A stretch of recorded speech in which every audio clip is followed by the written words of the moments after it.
Hello, this is Gabi from Bluebonnet Crafters, and in this mini video I will show you how you can sew together just one side of a hexagon to one side of another hexagon.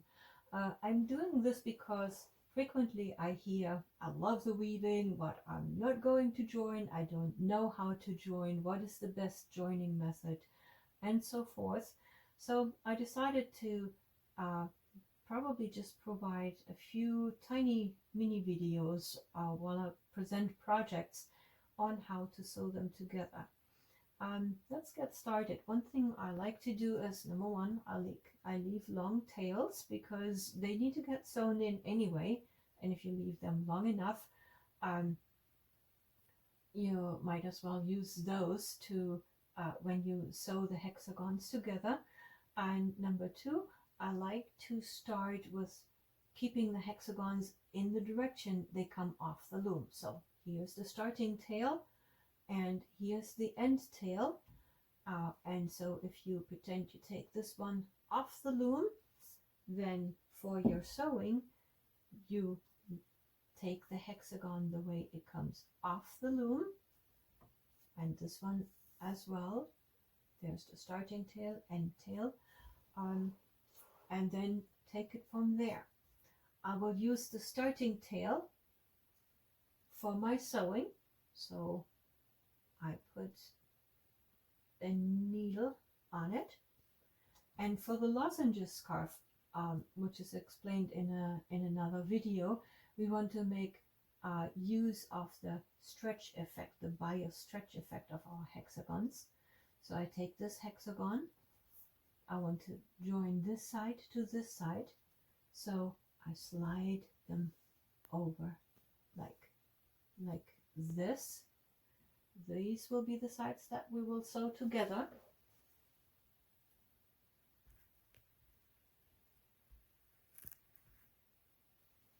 Zoom in here a little bit so that we can see the details. And now I just take the edges of those two, slide them together like this, and you can already see how the weaving here lines, the yarn turns line up, so they pretty much ask to be sewn together. On the corner, since this is the only stretch that we will sew, I make one extra, I start with one extra stitch just to secure the corners, like this. And then I go ahead and just match up the yarn turns here. Do you see this? How the yarn turns on both hexagons match up.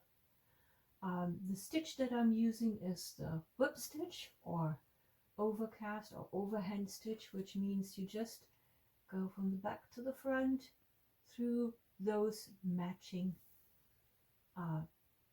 yarn turns, and here's your first stitch. Next one, matching yarn turns. Here's your second stitch, and next one, matching yarn turns. Here's your third stitch. And so that the whole side doesn't get too bulky with all those stitches, once in a while I skip a stitch. So in this case I have done 3 stitches, and now I skip a pair and go through the next pair of matching stitches.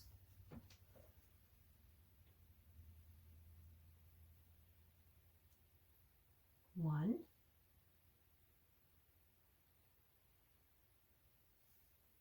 two, 3, and skip a pair. 1, 2, 3, and skip a pair.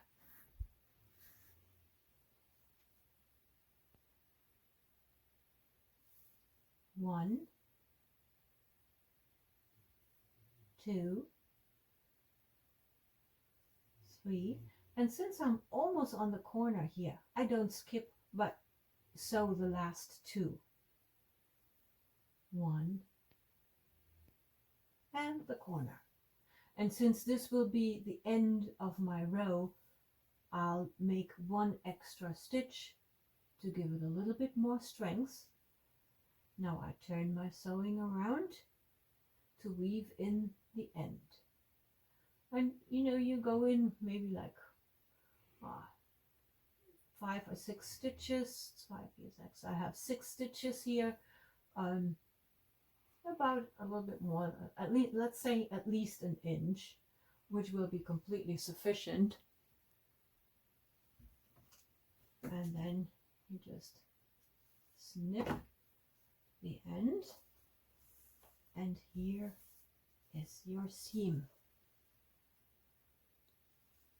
So this is now the wrong side. You can see how it's bulking up a tiny little bit. It will stretch out a little bit with use. And so this is the wrong side where you did the actual sewing. If you flip it over, this is your right side.